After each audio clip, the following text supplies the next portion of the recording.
Hello, friends. Today's talk is again on a poem from the Therigatha.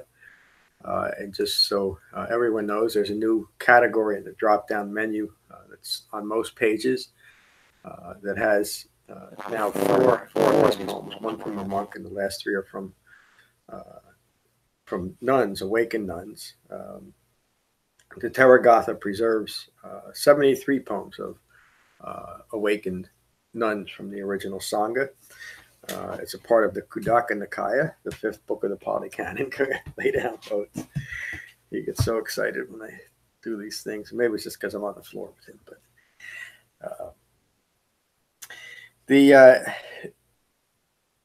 this poem is about the nun Sona, who comes to the Dhamma late in life, and she quickly develops. I'm reading from my introduction here. Quickly develops the profound understanding of key elements of the Dhamma, including the five clinging aggregates, three marks of existence, restraint at the sixth sense base, meditative absorption, the jhanas, and a penetrative understanding of the Four Noble Truths. All of these poems of the monks and the nuns are just so remarkable because of the depth of understanding that's presented in such a very short time. But when you really understand what the Buddha is teaching, the core teaching is very simple, very basic. And each of the concepts that I just mentioned and others are all reflected in every sutta, and they're all reflected in these beautiful poems. This is Sona. She's a mother of 10, and she's describing her awakening. She begins, "From this heap of aggregates, I bore 10 children. Now weak and aged, I went to a nun. She taught me the awakened one's Dhamma. She spoke of 5 clinging aggregates, the sixth sense base, and the 4 elements.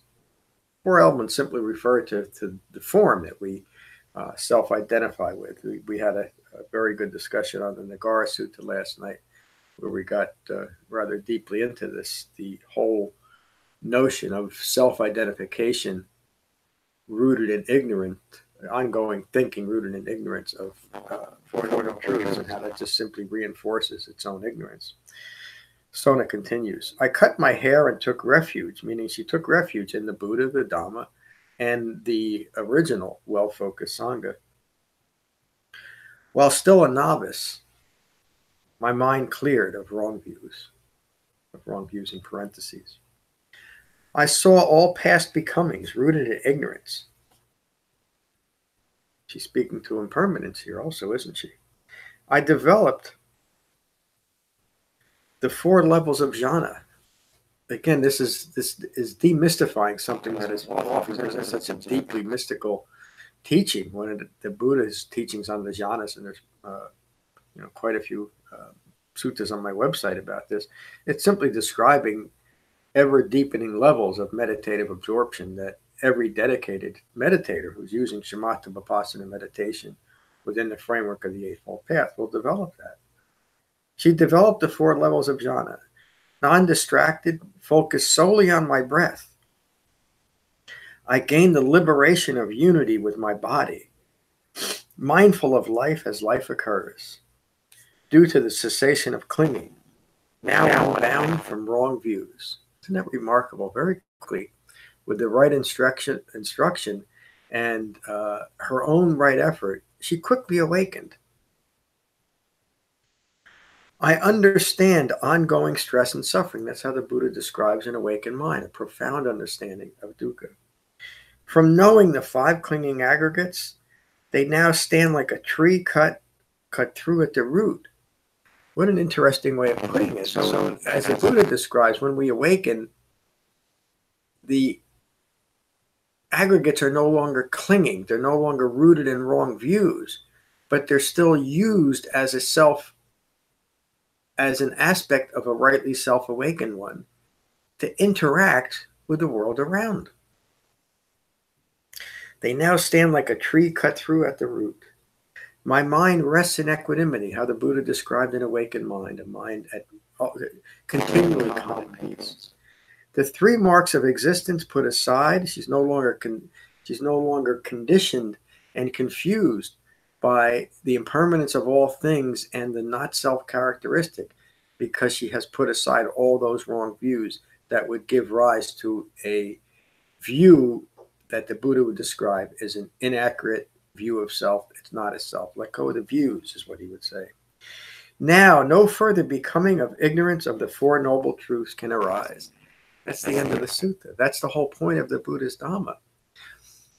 As we go from a mind rooted in what the Buddha described in the Paticca known today as dependent origination, that states that from ignorance of Four Noble Truths through 12 observable causative links, all manner of confusion, deluded thinking, and suffering arises.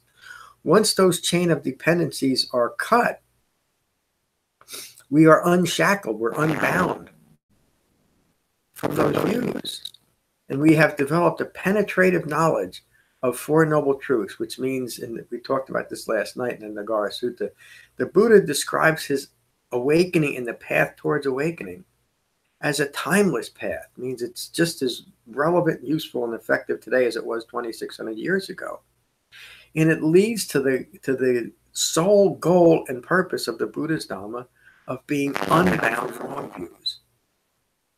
And so when the Dhamma is taken unembellished, like Sona did here, without the trappings that have been adapted and accommodated and added to, embellished onto the Buddha's original teaching, it becomes a simple and direct path to clear understanding, to clear wisdom, and to a calm and peaceful mind. I guess you could say the catch is that we have to